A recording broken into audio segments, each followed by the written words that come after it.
একটি পাত্রে জল রেখে সেখানে একটি ব্যাঙ ছেড়ে দেওয়া হলো। তারপর সেই পাত্রের জল গরম করতে শুরু করা হলো। পাত্রের জল যতই গরম হচ্ছিল, ব্যাঙটি তার শরীরের তাপমাত্রা বৃদ্ধি করে সহনীয় পর্যায়ে নিয়ে এলো। অথচ ব্যাঙটি চাইলেই পারত তখন লাফ দিয়ে বেরিয়ে যেতে, কিন্তু ব্যাঙটি তখন সেটা করেনি।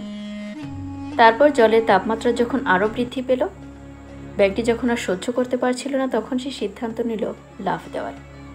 কিন্তু ততক্ষণে তার শরীরে সেই শক্তি রইল না।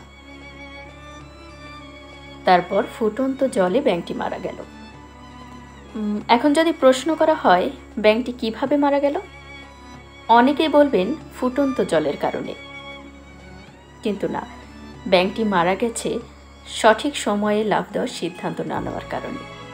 ঠিক তেমনি আমাদের প্রত্যেকটা মানুষের জীবনের স্থান, কাল, পাত্রভেদে প্রত্যেকটা বিষয়েরই একটা সহ্য ক্ষমতা থাকে। আমাদের সকলেরই মনে রাখতে হবে, ক্ষমতা থাকা সত্ত্বেও আমাদের বুঝতে হবে ঠিক কোন সময় আমাদের সরে যাওয়া উচিত। ভালোবাসা কিংবা আবেগ দেখিয়ে কোনো সিদ্ধান্ত দেরিতে নেওয়া উচিত না, তাহলে আমাদের অবস্থাটাও ঠিক এইরকম ব্যাঙের মতো হবে।